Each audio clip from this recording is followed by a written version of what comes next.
제가 봉독하겠습니다. 그때에 세베대의 아들의 어머니가 그 아들들을 데리고 예수께 와서 절하며 무엇을 구하니 예수께서 이르시되 무엇을 원하느냐 이르되 나의 이 두 아들을 주의 나라에서 하나는 주의 우편에 하나는 주의 좌편에 앉게 명하소서. 예수께서 대답하여 이르시되 너희는 너희가 구하는 것을 알지 못하는도다. 내가 마시려는 잔을 너희가 마실 수 있느냐 그들이 말하되 할 수 있나이다. 이르시되 너희가 과연 내 잔을 마시려니와 내 좌우편에 앉는 것은 내가 주는 것이 아니라 내 아버지께서 누구를 위하여 예비하셨든지 그들이 얻을 것이니라. 10 제자가 듣고 두 형제에 대하여 분이 여기거늘 예수께서 제자들을 불러다가 이르시되 이방인의 집권자들이 그들을 임의로 주관하고 그 고관들이 그들에게 권세를 부리는 줄을 너희가 알거니와 너희 중에는 그렇지 않아야 하나니 너희 중에 누구든지 크고자 하는 자는 너희를 섬기는 자가 되고 너희 중에 누구든지 으뜸이 되고자 하는 자는 너희의 종이 되어야 하리라. 인자가 온 것은 섬김을 받으려 함이 아니라 도리어 섬기려 하고 자기 목숨을 많은 사람의 대속물로 주려 함이니라. 아멘.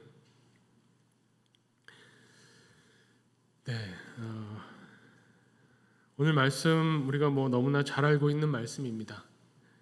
예수님께서 이 땅에 오신 것은 섬김을 받으려 함이 아니라 섬기려 하고 도리어 많은 사람들을 위해서 자기 목숨을 대속물로 주려고 오셨다라고 예수님 말씀하시죠.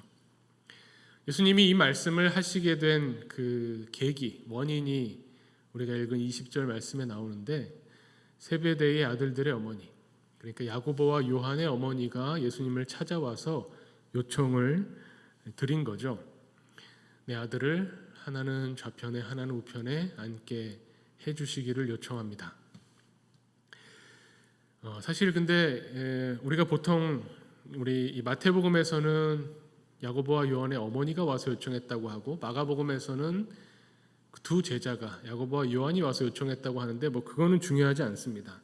이것 때문에 이 어머니를 마치 치맛바람 자기 아들을 위해서 그 예수님한테 찾아가서 부탁하고 청탁하고 아들을 이 두 아들은 마마 보이고 이렇게 생각하실 필요는 없고 어떻게 보면 이 야고보와 요한의 어머니가 사실은 예수님의 제자들, 여자 제자들 중에 한 분이셨죠. 초창기부터 예수님을 따라다니면서 예수님 제자 공동체를 섬기고 또 예수님이 십자가에 달리실 때도 가까이 가고 또 초대교회에서도 큰 역할을 했을 것으로 생각이 됩니다. 그러니까 이것은 어떻게 보면 어떤 사람 혹은 이 아직 부족하고 못난 제자들 여기에 초점을 맞춰서 읽을 것이라기보다는 오늘 말씀을 읽으면서 우리의 본성이 그렇다라고 하는 거죠. 다른 사람한테 인정받고 싶어 하고 섬기기보다는 섬김받는 것을 좋아하고 다른 사람보다 뚜렷이 확실한 나의 위치와 나의 자리를 차지하려고 하는 것이 원래 우리의 본성이라는 것을 이야기해 줍니다. 근데 여기에 대해서 예수님이 오늘 하신 말씀을 보면 이거 안 좋은 거니까요. 우리도 그런 본성이 있지만 이렇게 요청하는 거에 대해서 다른 열제자들이 화낸 것처럼 우리도 기분이 안 좋아서 예수님이 이 야고보와 요한 또 그 어머니를 꾸중하시는구나, 꾸짖으시는구나 라고 생각하지만 사실 꾸짖으시는 말씀은 아닙니다. 오히려 저는 오늘 이 말씀에서 섬김을 받고자 하는 우리의 본성, 우리가 가지고 있는 이런 죄의 문제에 대해서 예수님의 위로를 찾게 됩니다. 예수님 뭐라고 말씀하시냐면 너희가 구하는 것을 알지 못하는구나. 이 안타까움에서 이 말씀을 하시죠. 무엇이 중요한지 모르는 거죠. 정말 중요한 것이 무엇인지 모르고 예수님 우편에 예수님 좌편에 앉는 것이 그저 막연히 좋을 것이라고 생각하고 요청하는데 그게 무엇을 의미하는지를 모르는구나 안타까워 하시면서 내가 마시는 잔을 너희가 마실 수 있느냐 이렇게 물어보시는 겁니다. 꾸짖으신다라고 보지 말고 예수님 정말 진지하게 사랑하는 마음으로 이 야고보와 요한을 사랑하시고 또 그 어머니를 사랑하시는 예수님의 마음에서 이렇게 말씀하시는 거죠. 내가 마시는 잔을 너희가 마실 수 있느냐? 뭣도 모르고 여전히 그게 무슨 의미인지 모르고 네 마실 수 있습니다 라고 제자들이 말하죠. 그때 예수님 말씀하십니다. 23절에 너희가 과연 내 잔을 마시려니와. 저는 이 말씀이 참 큰 위로가 됩니다. 너희가 과연 내 잔을 마실 것이다. 이 말씀이 당시에 물론 제자들에게도 주신 말씀인데 예수님의 이 말씀이 당시의 두 제자에게는 이해되지 않는 말씀이었을 겁니다. 그 어머니도 아니 예수님 그냥 좌편에 앉을 수 있습니까 없습니까? 안 돼 라고 말씀하시면 좋을 텐데 과연 너희들이 내 잔을 마실 것이다. 마실 수 있다고 하니 마실 것이다 라고 말씀하시는 것처럼 이해할지 모르지만 이 복음서가 쓰여진 것은 사실 나중이죠. 초대교회 교인들에게 예수님이 어떤 분인가를 전해주기 위해서 쓰여진 기록된 그런 서신입니다. 그런 기록물이죠. 그럼 이 초대교회 교인들이 이 글을 읽을 때 예수님이 두 제자를 향해서 내가 마시는 이 잔을 너희도 마시는 것이다. 이 말씀이 초대교회 교인들에게 얼마나 큰 위로가 됐을까 생각해 봅니다. 초대교회는 정말 무서운 박해를 겪었습니다. 목숨이 위태롭습니다. 예수가 그리스도라고 하는 이 고백이 내 생명을 위험하게 할 수 있는 그런 시대를 사는 사람들입니다. 말할 수 없는 박해와 핍박과 고난과 고통 속에 있는 초대교회 교인들에게 과연 내가 왜 이렇게 힘들고 고통받아야 되나를 물으며 기도할 때 그때 예수님의 이 말씀이 얼마나 큰 힘이 되겠습니까? 너희가 받고 있는 그 고난, 예수님이 무서운 십자가의 고통을 겪으시면서 이 잔을 내게서 피해달라고까지 기도하셨던 그 고난의 잔을 마셨는데 주님이 마시고 제자들에게 뭐라고 말씀하십니까? 너희가 먹고 마실 때마다 이 포도주를 마실 때마다 내가 너희를 위해서 흘린 이 새 언약의 피를 기억하라고 말씀하셨는데 우리가 겪고 있는 이 고난이 무의미한 고난도 아니고 나의 잘못된 선택 때문에 받게 되는 고난도 아니고 내가 못나서도 아니고 주님이 받으셨던 그 잔을 내가 마시는 거구나. 이 제자들이 사도가 돼서 복음을 들고 전하면서 받게 되는 무서운 고난과 핍박 속에서 제자들도 이 말씀으로 힘을 얻는 거죠. 내가 받는 이 고난은 주님과 함께하는 고난이다. 주님이 받으셨던 그 잔이 주님이 그래 과연 너희들이 그 잔을 마실 것이다 라고 말씀하셨던 그 잔을 내가 지금 마시고 있다. 그럴 때 우리에게 고난은 다른 의미로 새로운 의미로 주님이 우리에게 이 고난의 의미를 말씀해 주시는 겁니다. 무의미한 고난이 아니죠. 쓸데없는 고통이 아닙니다. 우리에게 있어서 이 고난은 주님의 고난과 연결된 고난, 주님이 마셨던 그 잔을 나도 마시고 있다는 이 의식이 없이는, 이 마음이 없이는 그리스도인으로서 받는 고난은 참 어려운 고난입니다. 이겨내기 어렵고 버티기 어렵습니다. 예수님께서 이 말씀을 하시면서 이 화내는 제자들에게도 똑같이 이야기하시는 겁니다. 이방인의 집권자들이 이 세상에서는 높은 자리에 앉고 권세 있는 자리에 앉아서 다른 사람들을 임의로 부리죠. 우리는 하고 싶지 않은데 해야 되는 일 때문에 하게 되는 거잖아요. 그것이 권세 있는 자들, 이 세상의 힘에 휘둘려서 임의로 그 사람들의 주관대로 우리가 휘둘리고 있는데 너희는 그렇지 않다고 말씀하시는 겁니다. 예수님이 그 본을 보여주시는 겁니다. 섬김을 받으려 하지 말고 섬기려고 해라. 섬기려고 할 때, 그래서 다른 사람의 대속물이 될 때 정말 주님이 주시는 참 자유를 누리게 된다는 거죠. 섬김이라는 것은 그런 겁니다. 세상의 가치와는 완전히 다른 가치, 오직 하나님의 나라에서만 통용되는, 이 세상에서는 도저히 무가치한 일이지만 하나님의 나라에서 볼 때는 무엇보다도 귀하고 귀한 그 가치가 바로 섬김의 가치라는 겁니다. 섬김은 지금도 쉽지 않습니다. 지금도 쉽지 않은 게 쉬어본 적이 없죠. 남에게 섬김을 받는 것이 훨씬 좋고, 지금 우리도 마찬가지죠. 섬기는 것보다는 섬김받는 것을 좋아합니다.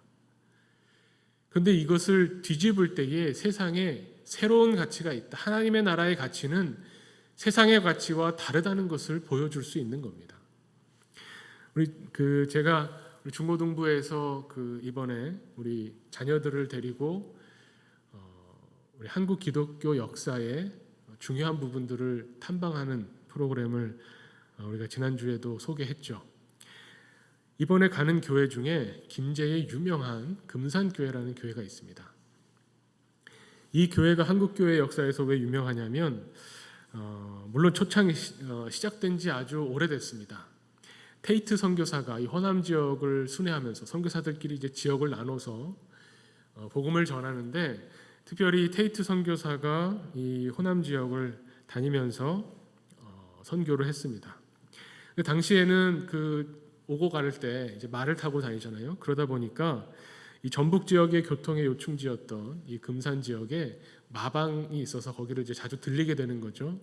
그러면서 뭐 때를 얻든지 못 얻든지 항상 주님의 말씀 전했을 테니까 그 마방의 주인이었던 이 조덕삼이라고 하는 분과 이야기도 나누게 되고 복음을 전하게 됐습니다. 그래서 결국 그 마방의 주인이었던, 굉장히 부자죠. 그 아버지 할아버지 때부터 무역을 통해서 큰 돈을 벌어서 금산에 정착하면서 이 마방을 운영했던 이 조덕삼의 집에서 1905년 10월 11일에 처음으로 예배를 드린 겁니다. 그러니까 자기 집 사랑채를 내놓고 거기서 예배를 드렸는데, 처음 예배 드릴 때 이 테이트 선교사와 조덕삼 부부, 그 아들, 그리고 마방에서 일하던 이자익이라는 사람, 이렇게 4명이서, 선교사까지 5명이죠. 5명이서 금산교회가 시작된 겁니다. 그런데 이제 그 주변에 복음을 전하다 보니까 점점 교인이 좀 생겨서 1908년에 이제 금산교회에서 장로를 뽑게 된 겁니다. 이 테이트 선교사가 그 지역에만 머물 수 없어서 돌아다니다 보니까 주일마다 모여서 예배를 드리는데, 예배를 인도하고 이 교회를 이끌 리더를 세우는 장로를 뽑는, 어떻게 보면 급성장을 했죠. 3년 만에 이제 장로를 뽑게 되는데, 테이트 선교사가 굉장히 걱정하게 된 겁니다. 왜냐하면 이 조덕삼이 어떻게 보면 이 마방의 주인이고 자기 집에 사랑채를 내줬고 이 교회를 설립하는 데 있어서 결정적인 사람인데, 또 그에 못지않게 이 이자익이라는 분, 그 마방의 머슴으로 살던 분이 또 굉장히 좋은 분이었습니다. 이분 어려서 부모님을 잃고 나서 여기저기 떠돌아다니다가 금산에 와서 정착을 했는데, 이제 거기 이제 이 조덕삼이라는 분의 마방에서 일하게 된 거죠. 근데 이분이 어려서부터 머리가 좋아서 천자문을 따로 배울 부모가 없으니 배우지 못했는데도 아이들이 이렇게 천자문 배우는 것을 어깨너머로 들으면서 글을 깨우쳤다고 할 정도로 아주 영특한 분이죠. 그리고 이 교회 활동에 있어서 어쨌든 굉장히 많은 일을 실무적으로 하다 보니 사람들이 이 이자익이란 분도 굉장히 좋아하는 겁니다. 그러니까 테이트 선교사가 이 장로 선출을 앞두고 굉장히 걱정을 하게 됐다는 겁니다. 아이고, 이거 혹시나 이 이자익이라는 분이 장로가 되면 어떡하나. 이 괜히 걱정하는 게 아니라, 당시에 보면 우리나라 역사 아시겠지만 가보년에 신분제도를 폐지했습니다. 공식적으로 1894년에 신분제가 폐지됐는데, 공식적으로 폐지됐다고 해서 사람들이 하루아침에 양반 상놈이 없어지나요? 서울에 있는 교회에서 선교사들이 세운 교회에 양반들이 주로 모여 있는 교회가 있었다고 합니다. 이름이 있는데 그냥 그 지역의 이름을 붙인 교회인데, 양반들이 모여서 예배를 드리는데 어느 날 거기에 백정 한 분이 온 겁니다. 네. 어떻게 됐을까요? 난리가 났죠. 그냥 선교사가 전도해서 와보라고 하니까 그냥 와봤는데, 백정 한 분이 왔는데 백정이 어떻게 우리 교회 오냐고 선교사한테 양반들이 달려가서 우리 교회 못 오게 하라고. 그랬더니 선교사가 뭐라고 했겠습니까? 하나님 앞에서는 모두가 같다. 모두 귀한 생명이다. 안 된다. 하고 받아들였다는 거죠. 그랬더니 이 백정이, 이름이 한국교회 역사이기 때문에 이름이 나와 있죠. 박성춘이라고 하는 이분이 너무 깜짝 놀라는 거죠. 어디 가나 백정은 사람 취급을 못 받았는데 교회 왔더니 똑같이 선교사가 대해주는 거예요. 그래서 어떻게 됐겠습니까? 이분이, 박성춘이 백정 마을마다 다니면서 백정을 사람 취급해주는 종교가 있다. 다 와라. 그래서 이 교회가 엄청나게 이제 그 교인이 많아진 거죠. 근데 그거를 보니 양반들이 같이 도저히 예배를 드릴 수가 없는 겁니다. 양반들이 따로 떨어져 나와서 교회를 다시 세웠어요. 그리고 뭐 그 교회도, 근데 그 떨어져 나온 교회도 어쨌든 한국 역사에서 많은 인재를 배출했습니다. 그리고 이 박성춘이라는 분이 결국은 장로가 됐는데, 장로가 되고 나서 그나마 남아있던 양반마저도 더 떠났다는 거죠. 그 교회가 지금의 승동교회입니다. 그런 일들을 이 선교사님이 알고 있으니까, 야, 여기서도 만약에 이 조덕삼이라는 분이 주인이고 이 이자익이라는 분이 머슴인데, 만약에 머슴이 장로가 되면 또 이 교회 깨지겠구나, 난리 나겠구나 걱정을 하면서 선거를 했는데, 정말로 이자익 씨가, 이 이자익이라는 분이 장로로 선출된 겁니다. 와, 이게 큰일 났죠. 그런데 어떤 일이 있었냐면, 이 조덕삼이라는 분이 이 선교사님한테 발언권을 얻어서 사람들 앞에서 이렇게 이야기했다는 겁니다. 우리 금산교회 교인들은 참으로 훌륭한 일을 해냈습니다. 저희 집에 일하고 있는 이자익 영수는 저보다 신앙의 열의가 대단합니다. 참으로 감사합니다. 나는 하나님의 뜻을 겸허히 받아들여서 이자익 장로를 잘 받들고 교회를 잘 섬기겠습니다. 이렇게 이야기한 거예요. 그래서 선교사님도 깜짝 놀랐죠. 사람들도 걱정하다가 결국은 그 다음 해에 물론 이제 조덕삼 이분도 장로가 되시고, 여기서 그친 것이 아니라 이 조덕삼 이분이 그 비용을, 이 뭐라 그러죠? 장학금을 대서 이 이자익이라는 분을 평양신학교에 가서 공부하게 하고 목사 안수를 받았습니다. 그래서 금산교회의 1대 그 목사님은, 담임 목사님은 이 선교사님이고 2대 목사님으로 모셔온 거예요.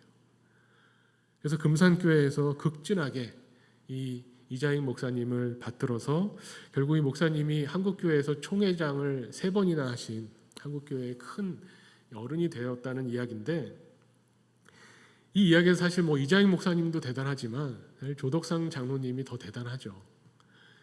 이 자기가 부리던 머슴, 월급 주고 부리던 머슴이 장로가 돼서 그냥 말이, 장로가 됐으니 잘 섬기니 참 훌륭하신 분이다, 이게 아니라 앞에서 이 머슴이 이 뭐랄까요, 설교하는 걸 들어야 된다는 겁니다.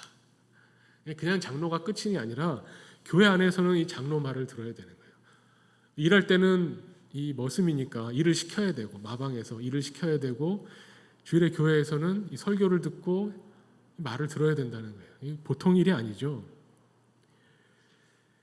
생각만 해도 쉽지 않은 일인데 이 일을 해냈다고 하는, 그럼 어떻게 보면 섬김이 무엇인가를 실제로 보여준 이야기가 이 금산교회에 있다는 겁니다.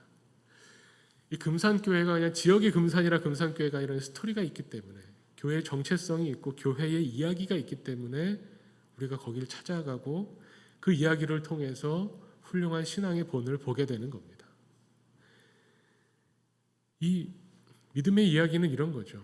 오늘 말씀도 마찬가지입니다. 예수님께서 단순히 그냥 혼내시고 너네들 대접받고자 하는구나, 그 마음 싹 버리고 섬겨야 된다, 그냥 단순히 혼내시고 해야 되는 일을 알려주시는 것으로 그친 것이 아니라, 이 예수님의 이름 때문에 핍박받고 고통받고 있는 제자들, 사도들과 초대교회 교인들을 향해서 예수님이 너희가 받고 있는 이 고난은 내 잔을 마시는 것이다, 너희가 과연 내 잔을 마시고 내 고난과 내 고통에 함께 하는구나를 말씀해 주시는 그런 말씀입니다.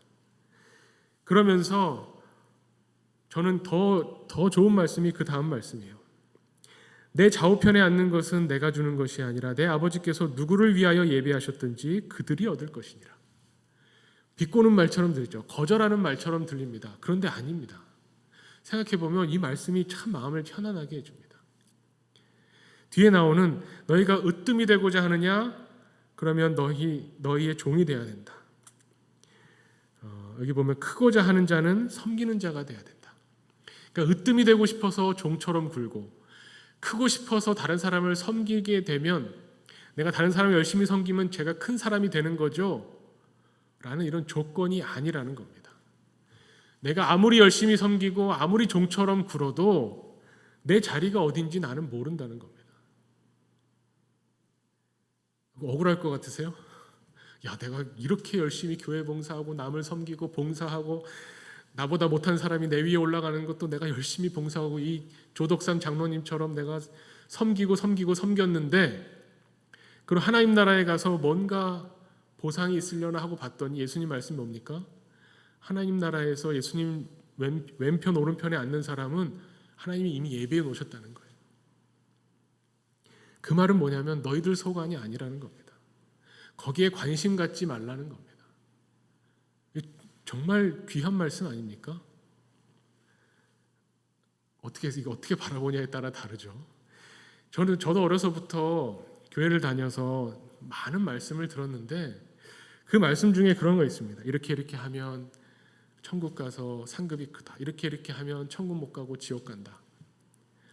뭐뭐 하지 말아야 된다. 뭐뭐 해야 된다. 이런 말씀을 많이 들었는데요. 분명한 건 있습니다. 예수 그리스도를 믿으면 하나님과 함께합니다. 그것은 지금도 그렇고 미래도 그렇습니다. 그것은 분명하죠. 하나님과 함께하는 것이 하나님의 나라죠. 하나님의 다스리심을 받는 것이 하나님의 나라죠. 죽어도 당연히 하나님과 함께할 겁니다. 그거는 확실한데 그 예수님을 믿는다는 게 무엇이냐? 뭐뭇을 행하면 예수님을 믿는 것이고 뭐뭇을 하지 않으면 혹은 죄를 범하면 예수님을 믿지 않는 것이냐? 그건 알 수 없습니다. 그래서 무슨 거짓말하고 뭐뭐하고 십계명을 어기고 그럼 지옥 간다. 사실 모릅니다. 죽어서 어디 가는지 누가 알겠습니까? 이거 너무 솔직히 말했나요? 우리가 죽으면 어디 가는지 아는 사람 아무도 없습니다. 그 말은 뭐냐면 하나님 소관입니다. 우리는 거기까지 신경 쓰지 않아도 돼요. 지금 내가 열심히 하나님을 믿고 열심히 기도하고 열심히 말씀을 공부하면서 하나님의 뜻이 무엇인가를 찾고 구하며 오늘 하루를 살면서 내가 만나는 사람을 향해서 주님의 마음을 품고 긍휼한 마음을 품고 하나님 우리를 불쌍히 여겨달라고 하나님 앞에 매달리고 기도하는 우리의 이 모든 것들이 앞으로 어떻게 되냐에 달려있지 않다는 거예요. 우리는 거기에 관심 가질 필요가 없다는 겁니다. 그것은 하나님이 알아서 해주신다는 거죠. 하나님의 주권이고 하나님의 소관이기 때문에 그래서 우리는 행복합니다. 죽어서 어떻게 되는지는 모르겠어요. 그거는 그냥 성경 말씀처럼 하나님 나라 가겠죠. 그런데 중요한 것은 지금 하나님과 함께하는 것이 너무 기쁘다는 겁니다. 지금 하나님께 기도할 수 있어서 너무 감사하다는 겁니다. 지금 하나님께 찬양하고 하나님을 예배하고 교회로 모일 수 있어서 그것이 너무나 하나님으로부터 받는 큰 은혜라는 것을 지금 체험하고 있는 이 순간, 이 현재가 하나님께 너무나 감사한 일이라는 겁니다. 으뜸이 되고 싶어서 종이 되는 게 아닙니다. 크고 싶어서 섬기는 게 아닙니다. 섬기는 것 자체가 행복한 일이기 때문에 하나님이 우리에게 주신 은혜이기 때문에 내가 섬길 수 있어서 너무나 감사합니다. 예수님이 십자가를 지셨다는 것은 그런 의미죠. 그것이 예수님이 우리에게 알려주시는 겁니다. 제자들에게 본을 보여주시는 겁니다. 우리가 아무리 힘들어도 아무리 고통받고 있어도 그 고통은 주님의 고난과 연결된 고난이고 주님이 인정해 주시는 고난이고 주님과 함께 받는 고난이라고 하는 것. 그래서 지금 우리가 고난받고 힘들고 괴롭지만 그럼에도 하나님 앞에서 감사하며 그 은혜에 기뻐할 수 있는 세상의 가치와는 완전히 다른 섬김의 가치를 따라가는 사람이라는 것을 세상에 보여주는 겁니다. 그것이 하나님의 사람들이고 그것이 그리스도인입니다. 사도 바울이 이야기하죠. 고린도후서 6장에 이렇게 이야기합니다. 하나님의 은혜를 헛되이 받지 말라. 그러면서 뒤에 하는 말이 뭐냐면 우리 하나님의 은혜를 받은 우리는 어떤 사람들인 줄 아느냐? 우리는 속이는 자 같으나 참되고 무명한 자 같으나 유명한 자요 죽은 자 같으나 보라 우리가 살아있고 징계를 받는 자 같으나 죽임을 당하지 아니하고 근심하는 자 같으나 항상 기뻐하고 가난한 자 같으나 많은 사람을 부유하게 하고 아무것도 없는 자 같으나 모든 것을 가진 자로다. 이것이 예수님을 따라가는 예수님의 제자들의 고백입니다. 우리가 지금 괴롭게 살고 가난하게 살고 근심에 쌓여 있는 것처럼 보이지만 세상이 볼 때는 왜 저 힘 있는 자리, 높은 자리에서 그럼 한번 꿈을 펼쳐보지. 왜 저 낮은 자리에서 그렇게 근심하며 괴로워하며 고통받으며 핍박받으며 살고 있나라고 보겠지만 하나님 나라의 가치로 보면 우리는 항상 기뻐하는 사람입니다. 많은 사람을 부유하게 하는 사람입니다. 우리가 부자가 되는 사람이 아니라 다른 사람들을 부유하게 하는 사람입니다. 아무것도 없는 사람처럼 보이지만 모든 것을 가진 예수 그리스도의 사랑이 있고 하나님의 은혜가 충만한 사람들이 바로 그리스도인들이라는 겁니다. 그것이 주님이 우리에게 보여주신 섬김의 가치입니다. 이 섬김의 가치를 따라갈 때 우리는 세상이 알지 못하는 모든 것을 가진 자로, 남을 부욕해 하는 자로, 근심하지만 기뻐하는 자로 이 땅을 살 수 있다는 겁니다. 우리는 뭔가 대가를 생각하면서 으뜸이라고 하는 무언가를 생각하면서 섬기는 것이 아니라 섬긴 그 자체로 이미 복받은 사람입니다.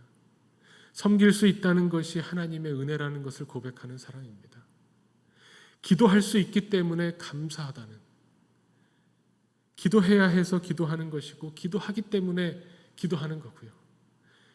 우리가 이렇게 수요 예배로 모여서 기도한다는 것 이 자체가 얼마나 귀한 하나님의 은혜요, 우리의 행복한 일인지 그것을 세상이 볼 수 있게 하는 것, 그것이 바로 우리 그리스도인이고 교회라고 하는 것을 오늘 말씀을 통해서 다시 한번 묵상하게 됩니다.